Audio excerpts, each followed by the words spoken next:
হলুদ চাষ একটি লাভজনক ফসল। অনেক চাষি ভাই হলুদ সম্বন্ধে কারো ধারণা আছে, কারো ধারণা নেই। হলুদের ভিতরে এটি যে আকর্ষণীয় ফসল, লাভবান ফসল, অনেক চাষির ধারণা নেই।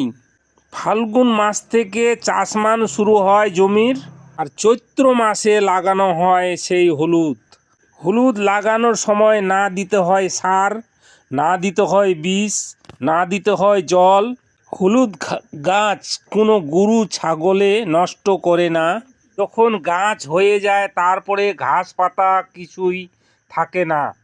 হলুদ এটি লাভজনক ফসল। হলুদ প্রত্যেক লোকের সংসারে কাজে লাগে।